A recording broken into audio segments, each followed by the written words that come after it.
দেশের জ্বালানি নিরাপত্তার ক্রান্তিকাল চলছে। অভিমত ঢাকা চেম্বারের সংকটের জন্য কমতে পারে 1% জিডিপি। ব্যাংক লেনদেনের উপর ট্যাক্স আদায়ের কথা ভাবছেন এনবিআর চেয়ারম্যান, ইঙ্গিত দিয়েছেন সম্পদ কর বাড়ানোর। যুদ্ধ পরিস্থিতির সুযোগ নিচ্ছে বেশ কিছু বিদেশি রেমিটেন্স হাউস, কারসাজি করলে ব্যবস্থার হুঁশিয়ারি কেন্দ্রীয় ব্যাংকের।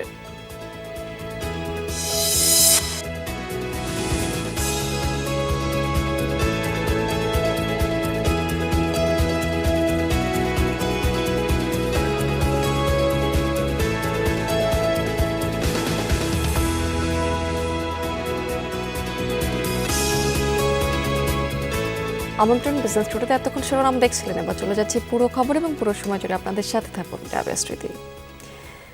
শিরোনামে যেমনটি জানাচ্ছিলাম আপনাদেরকে যে জ্বালানি সংকটে কমতে পারে 1% জিডিপি। ঢাকা চেম্বার আয়োজিত সেমিনারে এমন শঙ্কার কথা জানিয়েছেন সংগঠনের সভাপতি তাসকিন আহমেদ। তিনি আরও জানিয়েছেন যে জ্বালানি নিরাপত্তার ক্রান্তিকাল চলছে। রিজার্ভের উপর চাপ কমাতে এবং উৎপাদন সচল রাখতে নিজস্ব জ্বালানি অনুসন্ধান এবং নবায়নযোগ্য জ্বালানির সঠিক ব্যবহারের কোনো বিকল্প নেই। সেমিনারে জানানো হয়েছে যে জ্বালানি সংকটের প্রভাব পড়ছে সার্বিক অর্থনীতিতে, ঝুঁকিতে পড়বে বাণিজ্য এবং খাদ্য নিরাপত্তাও। বিশ্ব বাণিজ্যে প্রবৃদ্ধি 4.7% থেকে কমে 2.5% নেমে আসতে পারে। জ্বালানির দাম বৃদ্ধির ফলে রিজার্ভের উপর চাপ তৈরি হতে পারে। ব্যবসায়ী নেতারা আরও বলেছেন, গ্যাস সংকটে তৈরি পোশাক খাতের উৎপাদন ব্যাহত হচ্ছে। সিমেন্ট এবং স্টিল শিল্পে উৎপাদন খরচ টন প্রতি উল্লেখযোগ্য হারে বেড়েছে। ক্ষুদ্র এবং মাঝারি খাতেও সংকট তৈরি হয়েছে। সেমিনারে মালয়েশিয়া বা ব্রুনাইয়ের মতো দেশগুলোর সাথে দীর্ঘমেয়াদী জ্বালানির চুক্তি করার তাগিদ উঠে আসে। সময় বলা হচ্ছে, নেপাল এবং ভুটান থেকে জলবিদ্যুৎ আমদানির প্রক্রিয়া ত্বরান্বিত করতে হবে। রফতানিমুখী শিল্পে জ্বালানির সরবরাহ নিশ্চিত করার তাগিদ দিয়েছেন এই সময় উদ্যোক্তারা। বলেছেন, সার এবং ডিজেলে ভর্তুকি দিতে হবে। নবায়নযোগ্য জ্বালানির প্রসঙ্গে শিল্প সচিব বলেছেন, সোলার এনার্জি পরীক্ষার জন্য বিএসটিআই ল্যাবের সক্ষমতা বৃদ্ধি করা হয়েছে। প্রোডাকশনের ক্ষেত্রে এবং আমদানি নীতির ক্ষেত্রে আমরা আসলে ইউজার ফ্রেন্ডলি নয়, এটা আমাদেরকে রিডিউস করতে হবে। অনেক ক্ষেত্রেই কোনো কোনো জায়গায় আমাদের একেবারে 0-তে বা 1% এনে এগুলো একটা সময় পর্যন্ত দিতে হবে আমাদেরকে সময়। জ্বালানির মূল্য বৃদ্ধিতে খাদ্য, সার ও উৎপাদন খরচ সহ অন্যান্য ক্ষেত্রে মূল্যস্ফীতির প্রভাব পড়েছে। নিম্ন আয়ের দেশগুলোর মানুষ সবচেয়ে বেশি ঝুঁকিতে রয়েছে, কারণ তাদের মোট ব্যয়ের প্রায় 36% খরচ হয় খাদ্যের পেছনে। জ্বালানি তেলের জন্য রাজধানীর পাম্পগুলোর সামনে আজও যানবাহনের দীর্ঘ অপেক্ষা। কিছু পাম্পে নিজেদের চাহিদা মতো জ্বালানি পাচ্ছেন গ্রাহকেরা, আবার কিছু পাম্পে মানা হচ্ছে রেশনিং ব্যবস্থাও। অপেক্ষায় থাকা গ্রাহকদের অভিযোগ, অবৈধভাবে মজুত করার কারণেই মূলত তেলের এই সংকট তৈরি হয়েছে। পাম্প কর্তৃপক্ষ বলছে, ডিপো থেকে নিয়মিত সরবরাহ এলেও চাহিদা পূরণে তা অপর্যাপ্ত।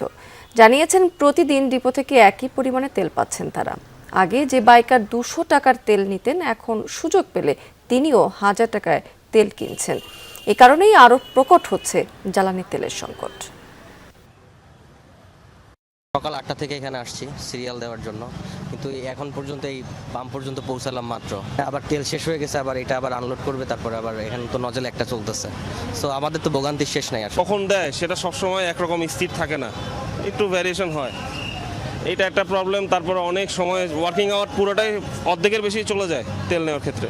আর এই তেল দেখা গেছে শেষের দিকে আসলে পাওয়া যায় না, এই কারণে আর কি সকাল অফিস বাদ দিয়ে 9টা থেকে এসে দাঁড়ায় রয়েছি। এই যে লাইনে দাঁড়াইছি, দুভরসায় আছি যে আসলে আদৌ তেল পাবো কিনা। দেশের বিভিন্ন জেলাতে জ্বালানি তেলের জন্য পাম্পগুলোতে অধীর অপেক্ষায় গ্রাহকেরা। দীর্ঘ সময় লাইনে থেকেও মিলছে না চাহিদা মতো তেল।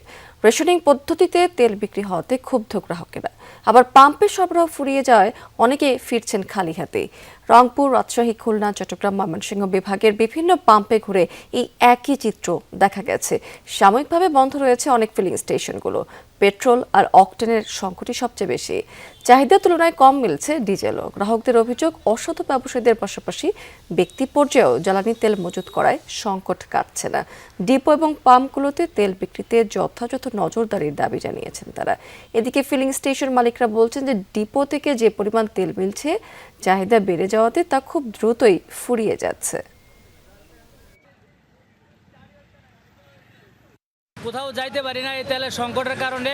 কেউ চাকরিতে আছে, চাকরিতে ভালোভাবে যাইতে পারে না। তেল প্রত্যেক ইসেতে পর্যাপ্ত পরিমাণ দেশে আছে, কিন্তু কেন এত সংকট? আমরা যে 3 দিন বসে আছি, আমরা ডিজেল পাচ্ছি না, গাড়ি চালাতে পারছি না। আগে মনে করেন দিতাম 300-400 হুন্ডা, এখন দিন 400, 500, 600, 1000, এখন কি 15-2000 পর্যন্ত চলে যেতেছে।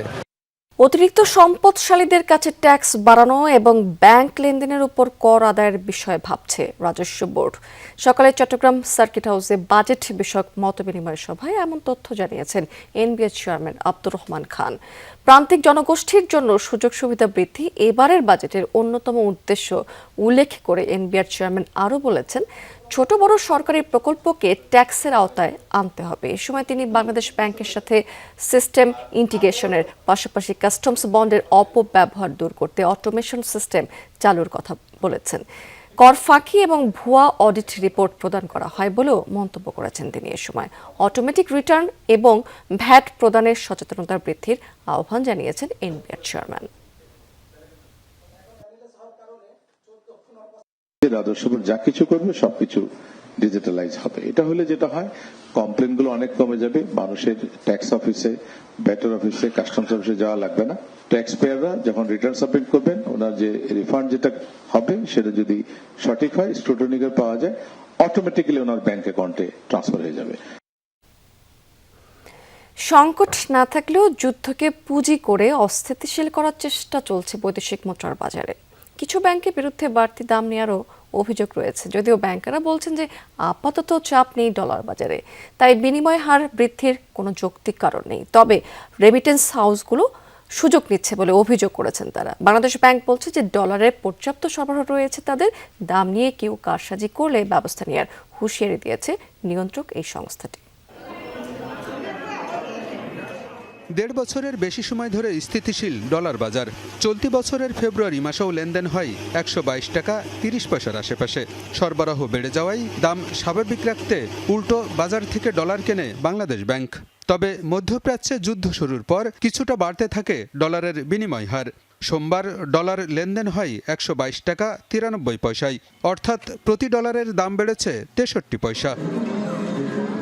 অভিযোগ আছে, বাড়তি মুনাফার আশায় কয়েকটি ব্যাংক ডলার মজুত করে কৃত্রিম সংকট সৃষ্টি করছে। এমন পরিস্থিতিতে সম্প্রতি গভর্নরের সাথে সাক্ষাৎ করে ডলারের বিনিময় মূল্য স্থিতিশীল রাখার আহ্বান জানিয়েছেন ব্যবসায়ীরা। এক্সচেঞ্জ রেট ডলারের সাথে সেটা আরো কিভাবে স্থিতিশীল রাখা যায় এবং বাজারে ডলারের সাপ্লাইটা যাতে অক্ষুণ্ণ রাখা যায়।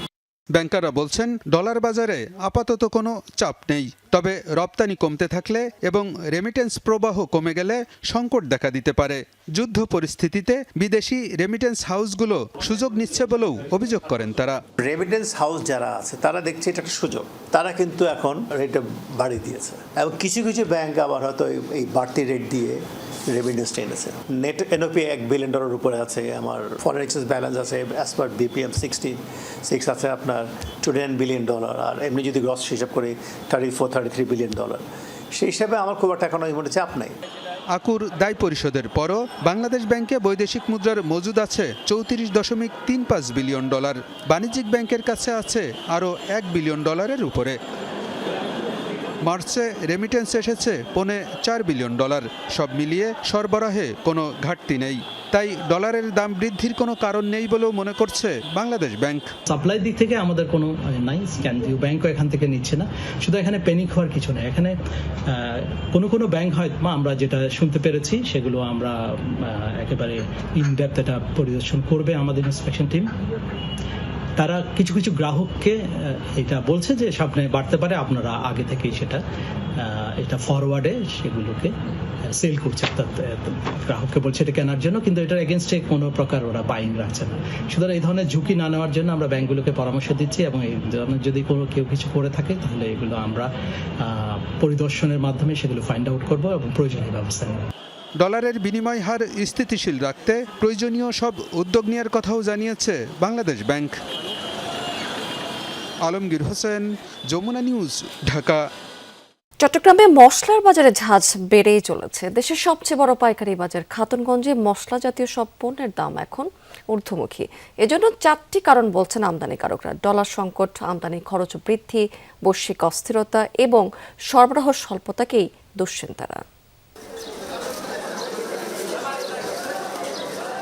ঈদুল আজহার মাস দুয়েক আগে থেকে মশলার মূল্যবৃদ্ধি প্রতি বছরের নিয়মিত চিত্র। তার উপর এবার মধ্যপ্রাচ্যের চলমান যুদ্ধ পরিস্থিতির অজুহাত দিচ্ছেন বিক্রেতারা। এসবের প্রভাব স্পষ্ট খাতুনগঞ্জে।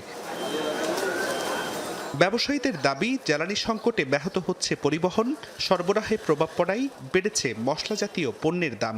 দেশি ও ভারতীয় মরিচ কেজি প্রতি বেড়েছে 30 থেকে 100 টাকা, জিরা 15 থেকে 20 টাকা, হলুদের দাম বেড়েছে 15 থেকে 20 টাকা। বাড়তি দামে বিক্রি হচ্ছে চিকন ও মোটা ডাল। প্রতি জিনিসের প্রতি 10 টাকা করে বাড়তি, 10-15 টাকা। সেটা আমার মনে হয় যানবাহন সংকট, ডিজেলের কারণে যানবাহন ডিজেল না পাওয়ার কারণে দীর্ঘ তাদের ভাড়ার বাড়তি। প্রতিদিন যে গাড়িগুলো হতো খাতুনগঞ্জে, কিন্তু আজকে দেখছেন একদম ফাঁকা। গাড়িগুলো বিভিন্ন জায়গা থেকে যে পোর্ট থেকে আসতো, স্থল বন্দর থেকে, এগুলো কিন্তু কমে আসতেছে। আর বিশেষ করে ইন্ডিয়াতেও কিন্তু কিছু কিছু পণ্যের দাম বেড়েছে। যেমন আসলে ডলার সংকট হওয়ার কারণে ডলারের থেকে হাই রেট, সেটা তো অবশ্যই বিশ্ববাজারে আপনারা দেখতেছেন।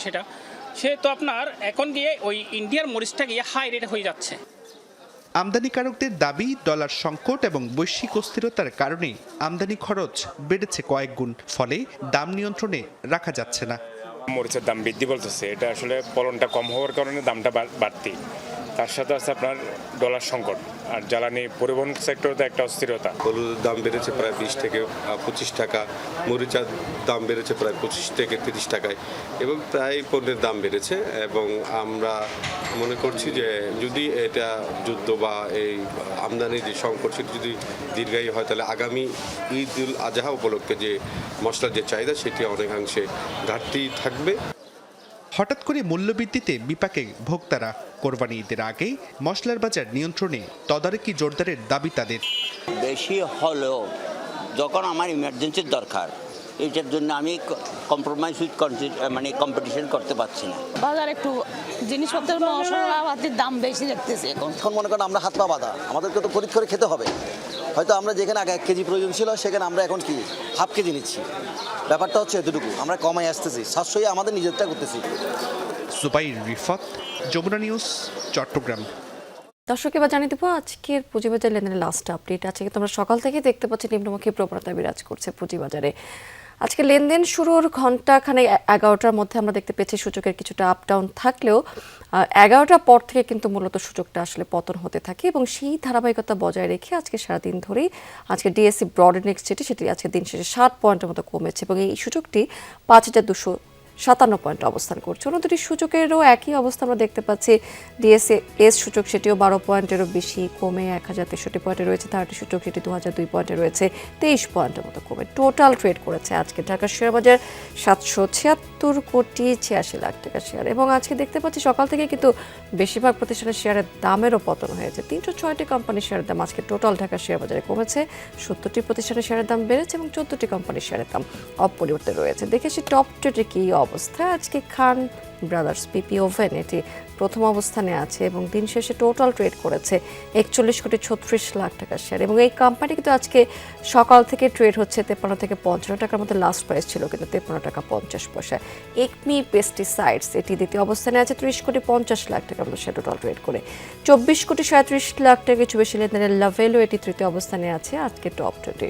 চট্টগ্রাম শেয়ার বাজার সেখানেও কিন্তু একই ধারা অব্যাহত রয়েছে ঢাকার শেয়ার বাজারের মতোই।